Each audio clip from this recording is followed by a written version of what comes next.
జన్మించిన వెంటనే శిశువు తన ఆకలిని తెలియజేయటానికి ఏకైక భాష ఏడుపు. ఆ ఏడుపు శిశువు జీవన యాత్రలో మొదటి సంకేతం. తల్లి తన పాలతో ఆ ఆకలి తీరుస్తుంది. ఇది కేవలం ఆహారమే కాదు, దైవానుగ్రహం. తల్లి పాలలో దాగి ఉన్న మమకారం, ప్రేమ, దైవకృప ఇవి శిశువు ఆరోగ్యానికి, అందానికి, భవిష్యత్తుకు మూలాధారం. శిశువు ఆకలి దైవ సంకేతం, తల్లి పాలు దైవ అనుగ్రహం. ఏడుపు ద్వారా భగవంతుడు శిశువు అవసరాన్ని ప్రకటిస్తాడు. తల్లి పాలలో జీవన రసం దాగి ఉంటుంది. పాలపీక అలవాటు జాగ్రత్తతో ఉండాలి, ఎందుకంటే శిశువు ఆరోగ్యము, అందము తల్లి చేతుల్లోనే ఉన్నది.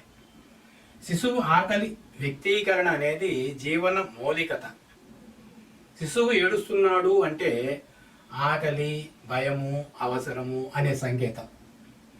తల్లి పాలు శిశువుకు సహజ ఆహారము, రక్షణ మరియు ప్రేమతో కూడినది. తల్లి పాలు శిశువుకు సరైన పోషణము, ఇమ్యూనిటీని ఇస్తాయి. అయితే కొన్ని సందర్భాలలో తల్లులు ఇంటి పనుల్లో మునిగి శిశువుకు పాలపీక అలవాటు పెడతారు. వైద్యులు చెప్తున్నట్లుగా దీని వాడకం కొన్నిసార్లు అవసరమైన ఎక్కువగా వాడితే పెదవుల ఆకృతి, ముఖ అందం ప్రభావితం కావచ్చు. అందుకే ఇది డాక్టర్ సలహా తీసుకున్న తర్వాత మాత్రమే చేయవలసిన నిర్ణయం. తల్లిదండ్రులు అనుసరించాల్సిన పద్ధతులు ఏమిటి అంటే, తల్లిదండ్రులు శిశువు ఏడుపును నిర్లక్ష్యం చేయకూడదు.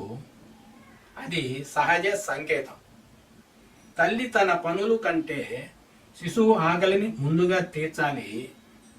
పాలపీక ఉపయోగించాలనుకుంటే తప్పకుండా డాక్టర్ సలహా తీసుకోవాలి.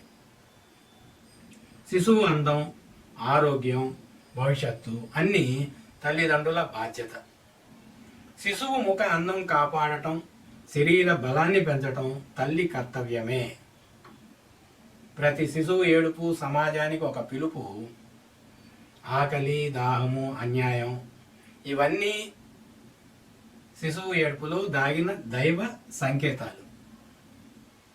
తల్లి తన బిడ్డ ఆకలిని తీర్చినట్లే సమాజం బలహీనుల ఆకలిని తీర్చాలి. పేదల ఆకలి తీర్చే సమాజమే ధర్మ సమాజం.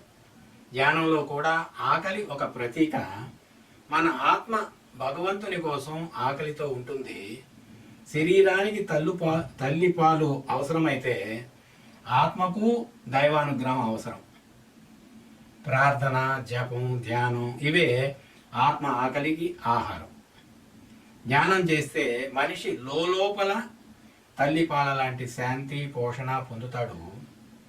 శిశువు ఏడుపు మనిషి జీవితానికి ఒక పాఠం. ఆకలి అనేది సిగ్గు కాదు, అది జీవన సత్యం.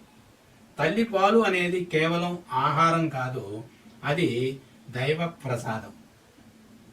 శిశువు అందం, ఆరోగ్యం, భవిష్యత్తు ఇవన్నీ తల్లి బాధ్యత. ఆత్మ ఆకలిని తీర్చేది దైవ స్మరణ మాత్రమే. అందువల్ల తల్లి పాలను మొదటి ఆహారంగా, దైవ భక్తిని చివరి ఆహారంగా స్వీకరించాలి. ఇదే జనన జీవన యానం యొక్క గొప్ప బోధ. శుభం భూయాత్. జై శ్రీరామ్.